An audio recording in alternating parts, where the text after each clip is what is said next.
Learn about the strides female entrepreneurs of color are making. Be inspired by their story and enlightened by their leadership, insight, and advice. Welcome to When Hers United. This is Season 7, Episode 6, entitled More Self-Care and Less Trauma with Shae, Nicole. I'm your host, Nicole Walker, and I believe that business, mindset, personal development, and self-care are the 4 pillars to entrepreneurial success. This is why When Hers United is your one-stop shop for business, mindset, personal development, and self-care conversations with winning women of color entrepreneurs. This episode is packed full of major gems. But before I get into the gems, let me tell you more about Shae. Shae Nicole, also known as the Trauma Heal Her, is a licensed trauma therapist, self-care coach, and educator who makes it her business to help women erase the shame and guilt of putting their needs first. Shae is the founder of The Healing Spot and Inner Wellness Collective. It is Shae's mission to break generational trauma, helping women rewrite the narrative for generations to come by healing the brain as well as the body. During this episode, Shae gives us 3 ways to overcome trauma. She tells us what attachment styles are and provides examples of what they look like. She also gives us 7 ideas for our self-care regime, and she provides practical advice to avoid burnout. In addition to this, Shae drops 3 of her favorite books on us, which focuses on self-help as well as trauma. So go over to whenhersunited.com/podcast if you're interested in purchasing any or all of the books Shae mentions. I left the link there to make it easy for you. And now, without further ado, here is the interview. All right, so Shae, welcome. We appreciate you joining us today, and we're excited to learn more about you and your journey. Thank you. Thank you for having me. I appreciate it. You're welcome. All right, so let's get started by you telling us about your background and what you currently do professionally. So I live in Atlanta, but I've been here since 1991. So I consider myself probably a native at this point because that was first grade. So I was an Army brat. I grew up here. My dad decided to leave the Army and we moved here and we've been here ever since. And I guess I had a typical Black upbringing. And I have 2 kids. I'm married to a wonderful husband of 3 years. So I have a 3-year-old and a 15-year-old. So I have a big age gap. And I am a mental health therapist here in Atlanta, where I work with lots of women who have experienced trauma in their past. And that's my specialty. And I'm helping women to navigate their healing while they are breaking those generational curses. Okay, thank you. Oh, that's much, much needed, right? Oh my goodness. Yes. And don't feel bad. My 2 children have a 14-year age gap, right? So no judgment. This is a no judgment zone, right? People normally look at me with the saucer eyes after I can relate. That's why I was like, oh, a kindred spirit, right? No worries. All right. So tell us about how you ended up in your current profession. So I started off in my degree in college. I thought I was going to be a pharmacist. And I was like, this is it for me. This is the position for me. So when I started off in college, I took the intro to psychology class that everybody has to take. And I was hooked. I was like, this is the career for me. I was so interested. It was so fascinating in that first intro to psychology class. And I started there and it kind of just took off from there until I got into the field and I started working with people as a paraprofessional, more so on the skill side of things. And I started seeing all of these women that looked like me that had similar stories. And I was like, I really want to help y'all, but I need to get the training to help y'all the appropriate way. So I ended up going to school for counseling, and here I am today working with women, mostly Black women who have experienced trauma, and I'm making sure that I'm staying on top of my game. So I make sure that they get the resources and tools that they need to help them heal. Okay, thanks for that. I love that you started in one place, but something happened along the way that got you in another place, right? To me, that lets me know that we don't have to have it all figured out, but as long as we go on our way, we end up Right, where we're supposed to be, right? right. Okay. Definitely. Yeah. So you talked about like resources and tools that help women with trauma. Do you want to go just quickly into what something like that looks like? Well, there's a multitude of things. First and foremost, therapy is like the biggest thing that I always will end up back referring clients to. If they aren't able to work with me, make sure to figure out a way to get them aligned with someone who specializes in trauma, or a therapist that's trauma informed in their area, or what, and whatever they're looking for that is aligned to them. But other tools and things, first is understanding like what trauma is, and that could be in the form of education, a skills workshop, and I will always go back to body work as far as the start, helping clients understand the importance of meditation, deep breathing, being aware of what your body is doing, and what's happened to it. Because a lot of times trauma gets stuck in our bodies, and we have to help it process through. And oftentimes when I'm in working with clients, I help them to start there first with grounding themselves. So grounding skills, meditation, skills like that are the first go-tos for me when I am talking about trauma and healing. Okay, thanks for that. I love that, right? Because to me, you wouldn't necessarily think of that when you think of a tool to heal trauma, like deal with your body or look at your body or pay attention to your body. I think we often overlook what is a simple answer, but yet not simple to conceive, not necessarily simple to get into doing. But Right, right. yeah, yeah. Okay, thanks for that.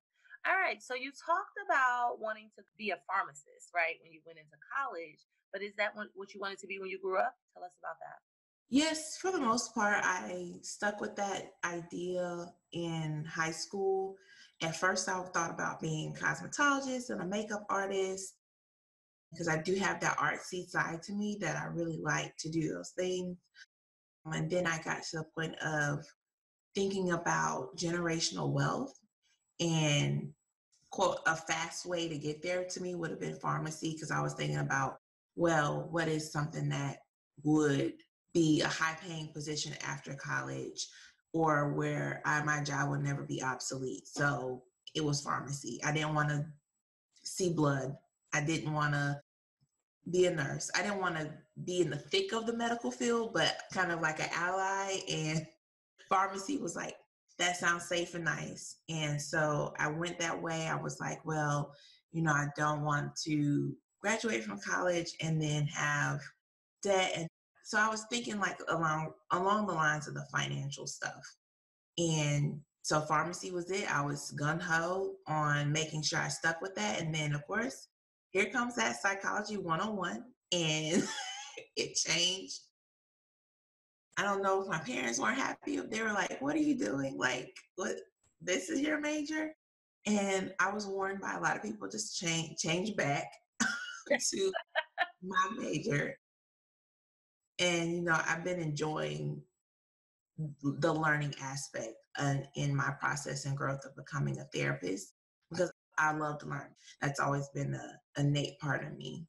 Yes, yeah, I can relate. Yes, yes. I love that we have similar paths as far as choosing a degree for like what's safe, what's money, right? Like I chose computer science in school and I really didn't know what I wanted to do, but I was like, oh, okay, they're making money. Let me do that, right? But lo and behold, neither one of us are where we thought Right. we would be, right? So I find that to be interesting. Right. Yeah, yeah. Okay. So you talked about your upbringing as a child a bit. Do you want to touch on anything else in relation to your upbringing? Sure. I feel like in Black culture, Black families here in America, I can't speak for other countries, a lot of the, you know, oh, what goes on in this house stays in this house, and, children are to be seen, not heard. So a lot of that was echoed in my house. I know once I got older, like my parents were doing what they thought was right. They thought they had the skills and the tools to raise me as such. And I don't necessarily fault them. I fault the many generations of no one really informing parents on, like, this stuff is harmful for your kids and that this will follow them into adulthood. So making sure that we still cultivate those feelings and those emotions in our kids, listening to the things that they have to say. And I didn't get that experience. I got this is my house, this is the rules, this is how it goes. I don't care how you feel. And, kind of ruling with the iron fist parenting style. And so looking back, I'm like, my parents did what the best that they could. And again, I don't fault them for that. But again, it followed me into adulthood and I was like, what's going on? And of course, I got my own therapy for that to help process what occurred in my childhood. And now I'm helping other women do the same exact thing, learning about why those things still follow them into their adulthood and what they can do about Okay, thanks for that. Yes, I can relate. Sounds like we're probably within the same generation, it. right? Yeah, and I feel like you don't have a voice, right? So you don't know how to speak up for yourself, stand up for yourself. You allow things to happen that shouldn't happen, Right. right? So for a parent that's listening that may still be carrying on what they were taught as a child, right, to their children, like what are some of the ways that this can negatively affect a child like into adulthood? Can you go into that briefly? Mostly surrounding children's beliefs about themselves and their self-esteem, their own confidence, and a lot of the negative things that parents say to their kids may hold a lot of weight. So children may grow up thinking that they're not pretty, or parents may say negative things to them concerning their weight, things that they do in general, and kids can just grow up with low self-esteem, feeling like they're not good enough. A lot of parents are big on grades.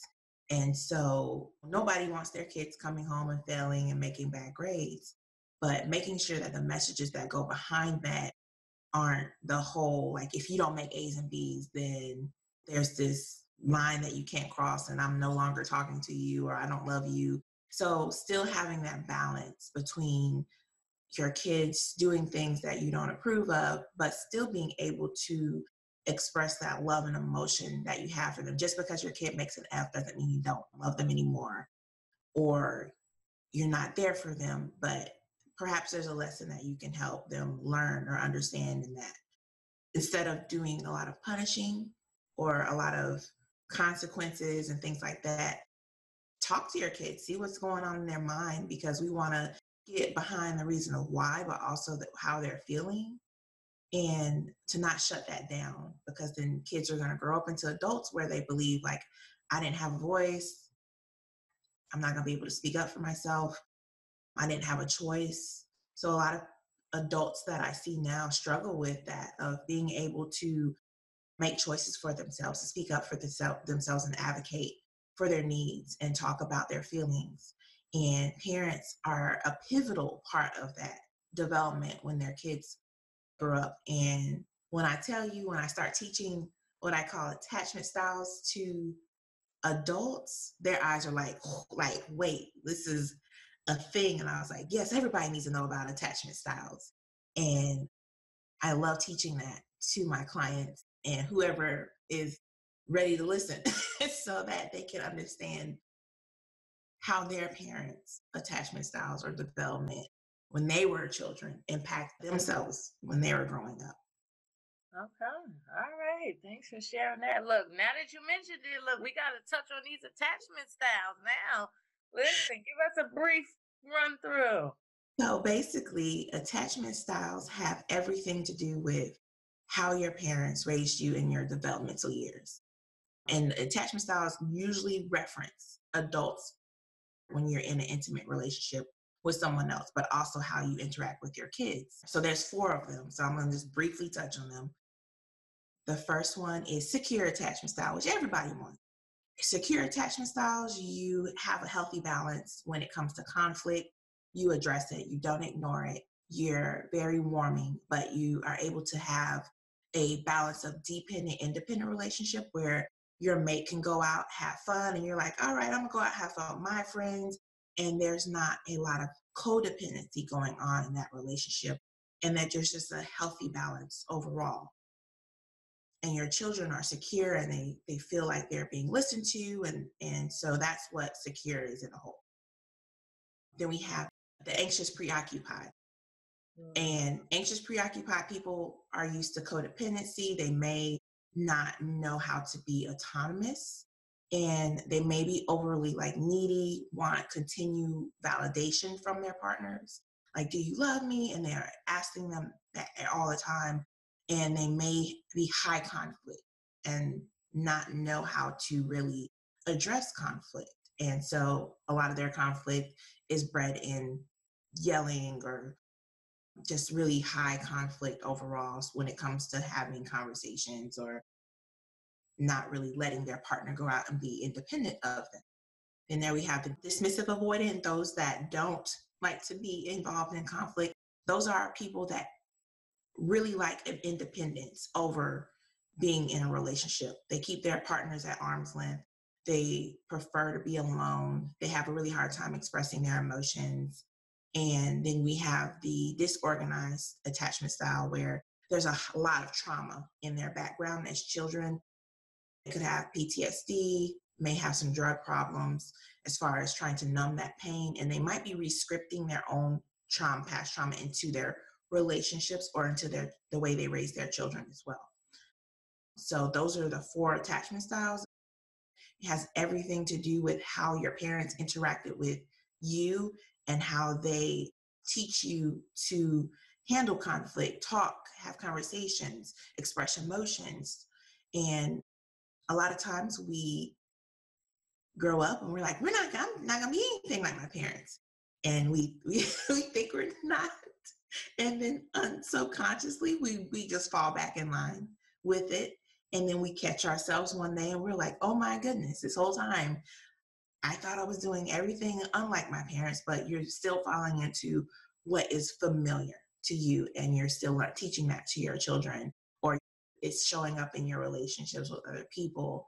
And so I tell people, I was like, attachment styles are way more important than love languages. Once you get into that safe, secure relationship with someone, then let's start focusing on the love language within your relationship. But let's first figure out what's your attachment style and what are some red flags you can look for when you are dating other people so that you're not repeating these patterns of getting with people who are emotionally unavailable for you. Girl, you just look, I just learned today. I feel like I fell into a couple of those spectrums, right? Right. Yeah. Wow. People, you might get stuff from each. You might not fall completely into one.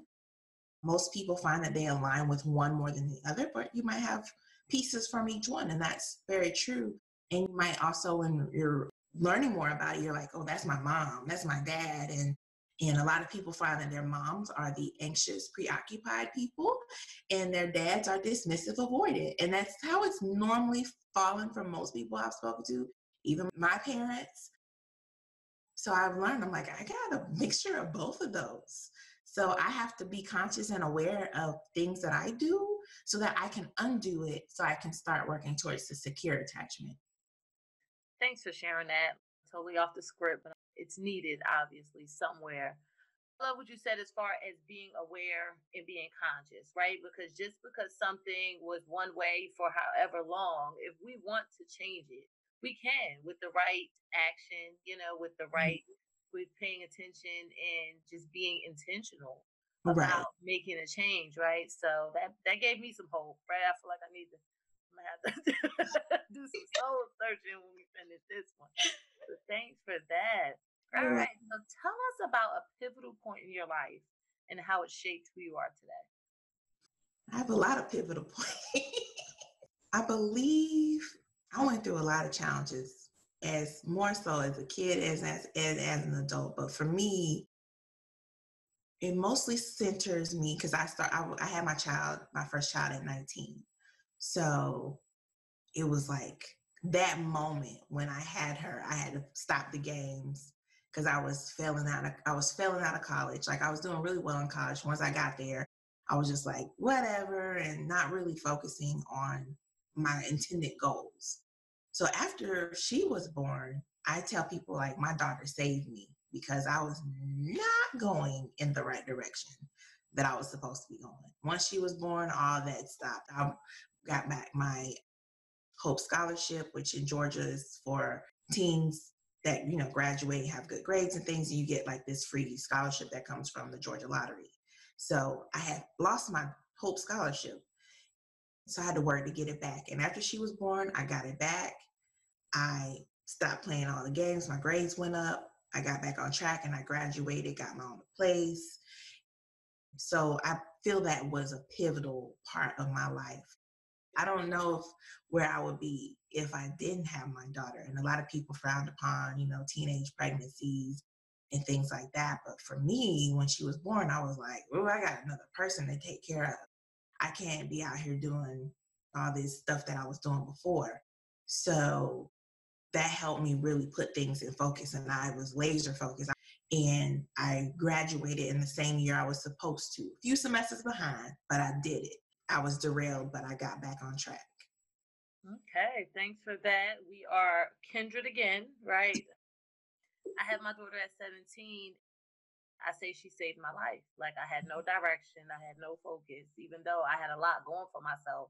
I Mm-hmm. wasn't there, right? Mm-hmm. But once I became responsible for another person, like everything changed. So I can totally relate, and it's like you like I don't promote teenage pregnancy, but for Right. me, it saved my life, right? So it's so crazy to me how that works out where it's like, like this was so bad in society's view, but yet where would I be if this hadn't happened? Like yeah, exactly. Right. Totally relate. All right. Hey, it's Nicole, jumping in really quickly to say thank you for being a supporter of When Hers United. Did you know that we're on Clubhouse? Follow me at When Hers United on Clubhouse so you can join me there and we can engage in conversation. I would really love to have you. So tell us what you're currently doing to improve yourself personally and or professionally. So personally, in my business, I'm taking a miniature break. So I'm refocusing myself to just move the unnecessary stuff off my plate that I was doing before so that I can really focus on feeding back into my self-care. Referrals for mental health therapists, especially Black therapists, has probably doubled or tripled. So a lot of us are full and I'm at my capacity. So to help me make sure that personally I'm okay to see as many clients as I do, I have to make sure that my self-care is on point. So I've been taking the time to realign my self-care so that I can really get the rest and regeneration that I need to be present with my clients. I say about 90% or 100% of my clients have some type of trauma that we're working on in sessions. So to be present there and to hold that space for my clients. As of late, I've been working on self-care because I noticed that I was like, wait a minute, what's going on? I'm feeling like I'm headed towards burnout. So when the first few signs came, that I was like, things aren't really right with me right now. What's changing? so that I could refocus. I'm still seeing my clients, but I'm taking the time, restructuring my schedule to make sure that I have the energy that's needed to pour back into them. Because if I didn't have anything to pour into my clients, then I'll be running on fumes. So that's why right now I'm really focusing on a lot of self-care. Okay, thanks for that. So that looks for you like just reorganizing your schedule, or is there anything else particular that you're doing? It's a lot of things I'm doing as far as, yes, I'm restructuring my schedule to make sure that one, I'm seeing the clients that I like to see, because as therapists, we all have different specializations. So I want to make sure that I'm seeing the clients I'm supposed to be seeing so that I am happy about who I'm seeing and who I'm working with. That's the first part. So I'm making sure that one, I don't see more than 2 clients back to back. So I can take a bathroom break, eat a snack, maybe take a short nap, do what I need to do for myself so that as a person, I'm okay. Because I was seeing 3 back to back, and I was like, after the third session, I was like, oh, I need a bathroom break. I need to eat. So I'm trying to do all this stuff before the next 3 comes up. And I was like, I need to slow it down. So yes, restructuring my schedule, seeing who I really love to see or work with, the issues that I love helping or working with, making sure that I am off enough days in between my clients, and making sure there's time enough for me to get that self-care, meaning going for a walk, sitting outside, get some vitamin D on my skin. Okay, thanks for that. That's awesome. Yeah, I like those. And it's not grandiose things. Like, I think people think self care has to be something grandiose, but it's just paying attention, going back to that intentionality, right? Like, Right, major, major. right. Definitely self-care. I tell my clients it's intentional, and it doesn't have to be a vacation in Maui. It can be something real simple, meditation, prayer, if that's something you do, journaling, taking a brief walk around your neighborhood, sitting outside, reading, whatever, floats your boat, that's healthy and good for your body and your spirit, do it. Don't do too much of it, because then it may, may not fare well. If you do too much of a thing, it may not be good anymore. But just doing something in small doses. Like, I love yoga, I love meditating and things like that. And I'm about to set up my space so I can make sure I can do that every day so I can re-energize and be rejuvenated for the day. Okay. All right. Well, you're leading right into the next question. So tell us about your morning routine. Yes, I love getting up before everybody else does, because once the kids are up, once my husband's up, it's like things are just going really fast, because my son gets ABA therapy. He has autism. I got to make sure my teenager is up, so she's up and doing things and not just being a teen and like, wallowing around. So I have to be mommy mode once they get up. So I try to rise before they do so I can get that time. And it could look like me meditating. So I at least try to do one thing, not like a whole gamut of things, because I don't have that much time from the time they get up until the time they may take a nap or go to bed. But in the morning, I try to be intentional with some type of form of meditation, yoga, journaling. Most of those are even doing some self affirmations in my meditation, so that I can double up on that at the same time. But that's primarily what my morning routine looks like, and getting me some coffee from my Keurig.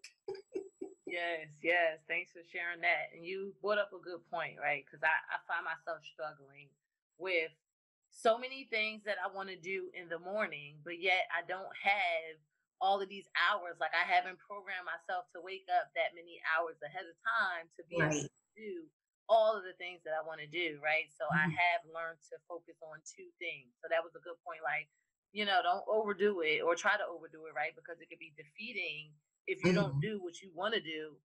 You want to do 10 things and you don't get to do the 10, that might make you give up on it, as You're right. opposed to do 2 things, do one thing, and do that well, and then try to wake up earlier and earlier, go for it. But if not, be content in doing something, right? Right. All right. So you touched on the next one. I want to hear about those personal affirmations. Can you share 1 or 2 with us? Yes, my personal affirmations normally surround abundance. I used to struggle with thoughts of me not being successful or thinking that I wasn't going to have clients. Now I'm full. And so I normally have my self affirmations surround my business is growing abundantly, or abundance flows to me easily and naturally without much effort, because I believe like in the space of the universe and the energy, making sure I put out there what I want and making sure that it helps to flow it back to me. And if things are truly for me, then they will flow to me as needed without me having to force them to happen. So a lot of my self affirmations are surrounding abundance and growing and being successful in what I do. Okay, thanks for that. I love it. I love it. All right, so tell us about the last book that you read. Ooh, I read a lot. I read and I listen to books. Typically, my books are self-help books.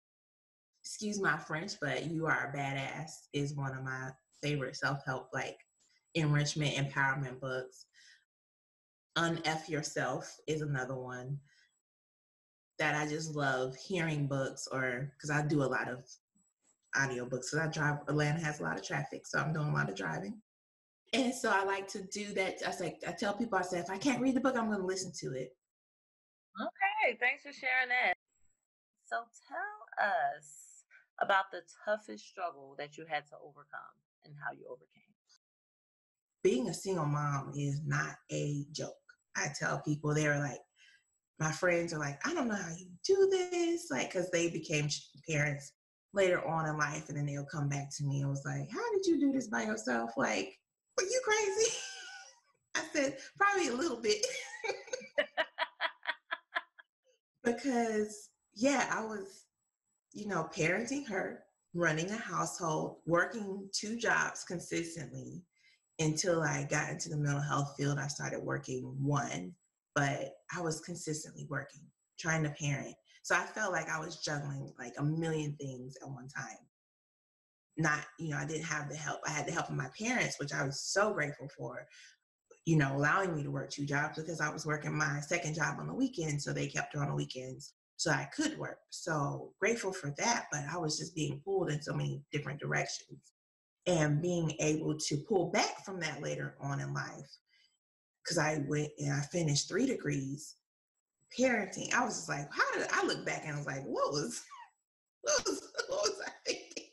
Because I was like, I don't know how I did all of that. And so I look back and I'm grateful for the drive and the energy that I had. But I'm like, woo, pull back. So I had to pull myself back and was like, you're not Superwoman.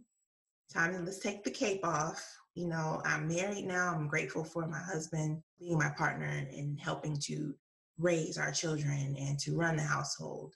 But the challenge that I had to overcome then in juggling all of that and being able to undo all of that, as far as learning that I can't do everything.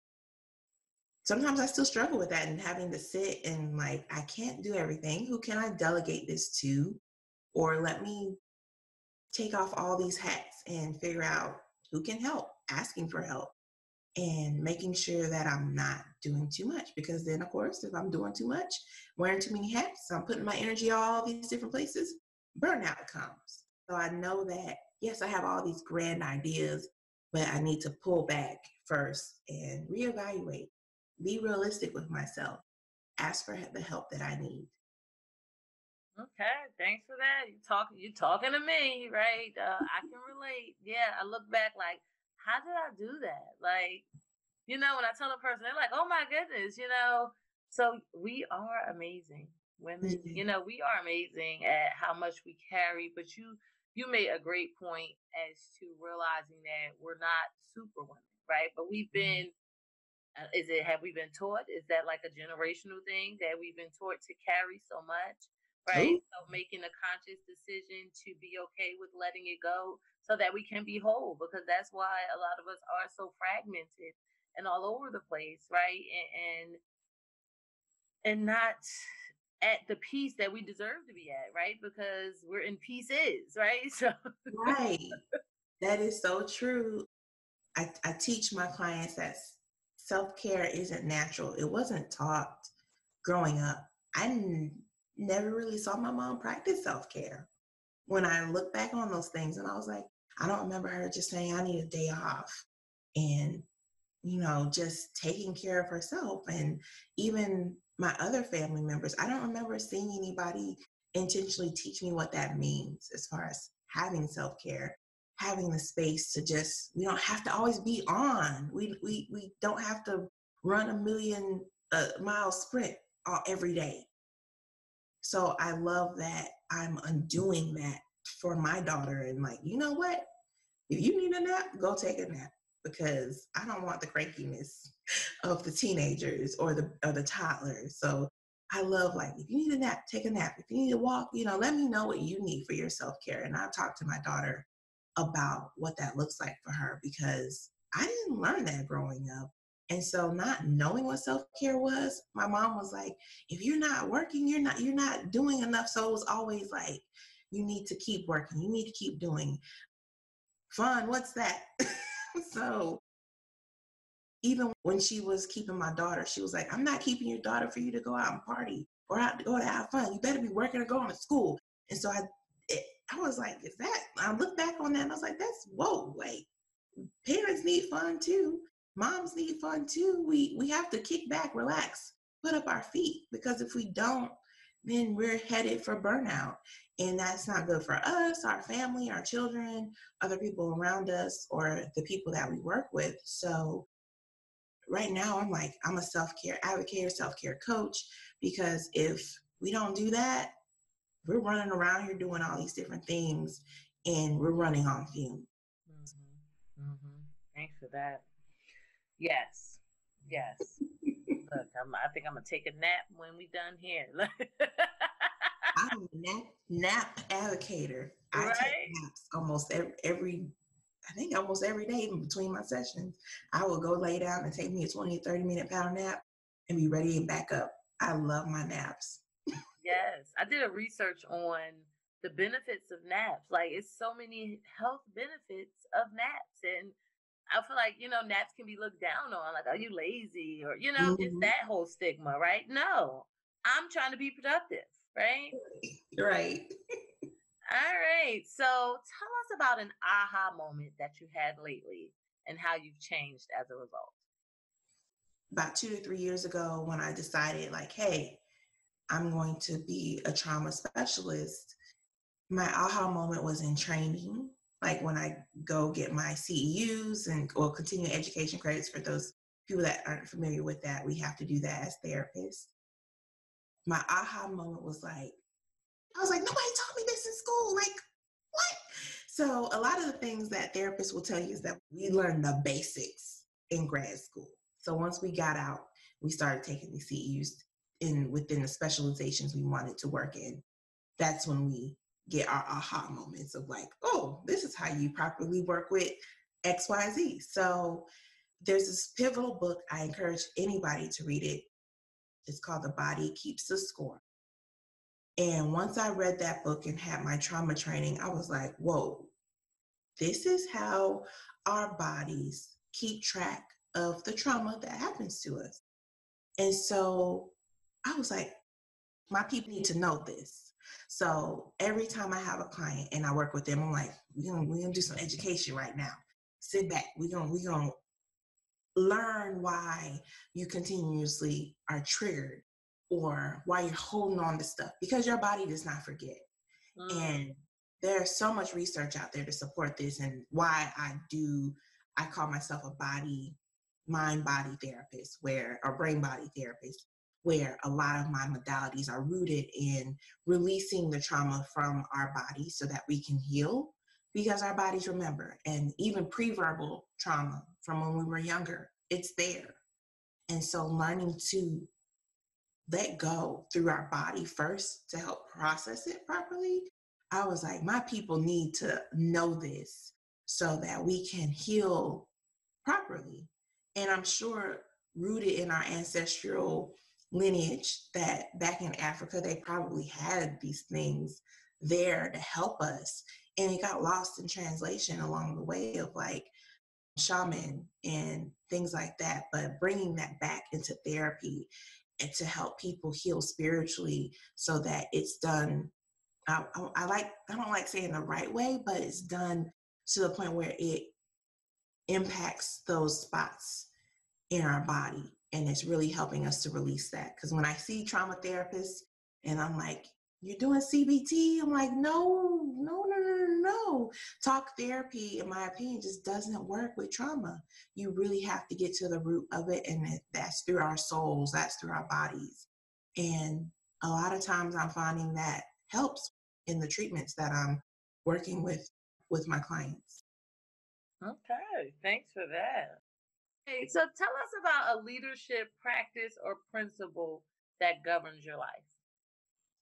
Learning to listen to what other people have to say, because as leaders, we don't know everything. Nobody, I don't think anybody knows everything, but being humble enough to understand that everybody has something to add to the pot and being able to take from that to help you be an effective leader. So being an effective leader is first, take care of yourself so that you can be present for the people that you are leading. But second, listening to other people and their opinions and their ideas and taking that into consideration when you are leading, because that's needed.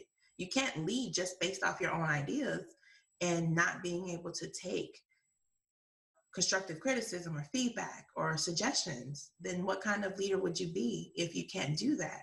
So I definitely like the fact that that's something that's a part of me. I don't mind when people come to me and say, hey, this is wrong, or you didn't do this, or I don't like the way this made me feel.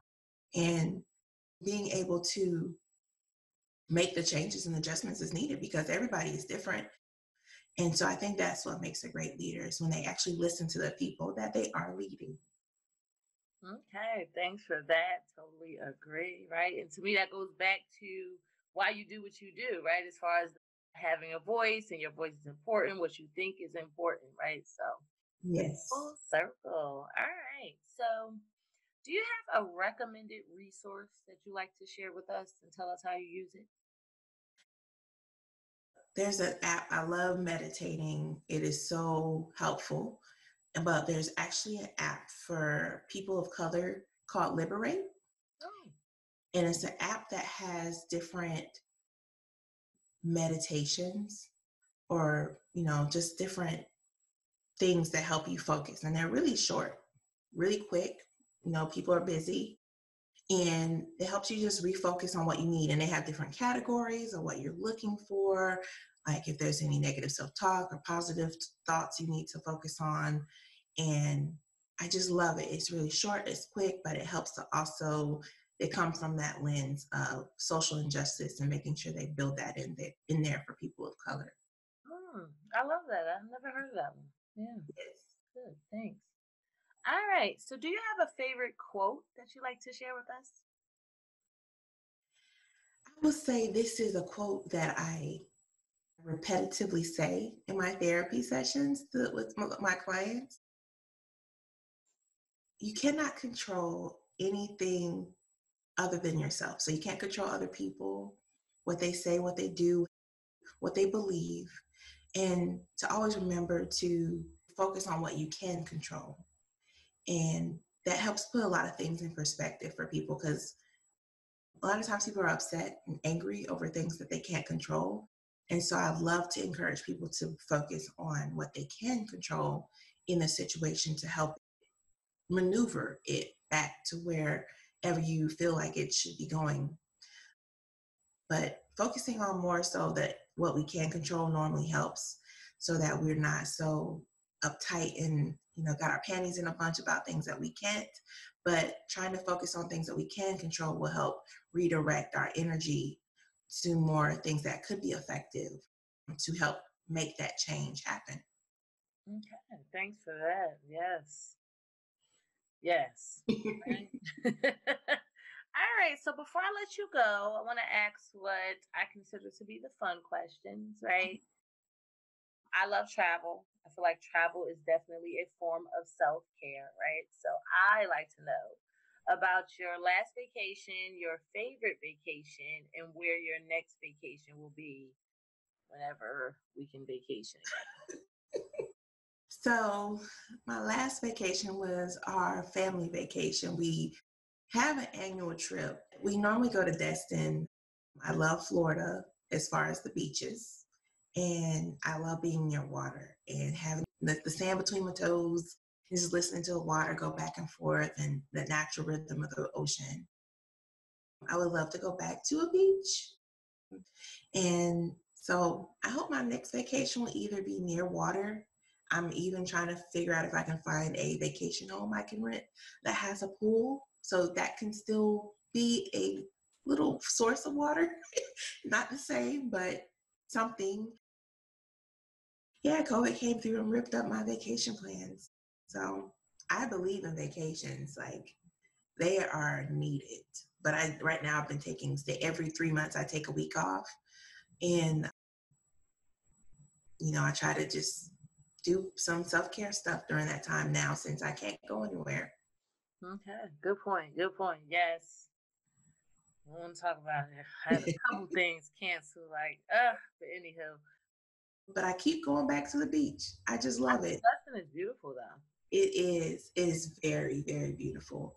And I just love the beach. Like, if I could be near a beach, my goal is to eventually live near a beach so that I could just walk and be there and not have to actually take a vacation to it. I love the beach. Like, that's my meditation spot. Like, when I'm meditating and I'm bringing that image up, or if I need to go to sleep, I'll just think about the beach. Like, that is just one day. Hey, I love that though. Yeah, visualization, right? Yes. You can go there whenever you want. Yes, that's been my substitute lately. Just like, just visualize it right now since I can't have the real thing, but I'll have it back one day. Yes. All right. So Shae, tell us about any events, offers, services that you want the listeners to know about, where they can find you. Okay, I do have a website, shaenicole.com, ShaeNicole.com. And there I have a 7-day journal. So it's something really quick. It's digital. It's $7. And it helps people to start recognizing their hurt to heal. So start increasing that awareness of how trauma may be showing up in your life or chronic stress may be showing up. And it has some mindfulness tools in there that helps you walk through some of those body exercises I've been talking about, and also giving you some daily journal tools for 7 days, because it just helps give people the jump start that they need before having therapy or starting therapy. So maybe it's a tool you can use. And of course, I have more 7-day journals that will be coming out. And I have a wearyourselfcare.com brand of clothing that advertises self-care. And so, go get your hoodies, your shirts, and you'll be able to wear your self-care and start the conversation on what self-care means to you and making it a norm in the community so that we can start taking care of ourselves and not feeling guilty about it. Okay, well, thank you, Shae. Yes, self-care, self-care, self-care. Yes. Thank you. We appreciate you joining us today and just sharing your story and your insight with us. Thank you so much for having me. I appreciate it. You're welcome. Thank you for tuning in to another episode of When Hers United. I hope you found this episode useful and can take at least one thing away to better your life.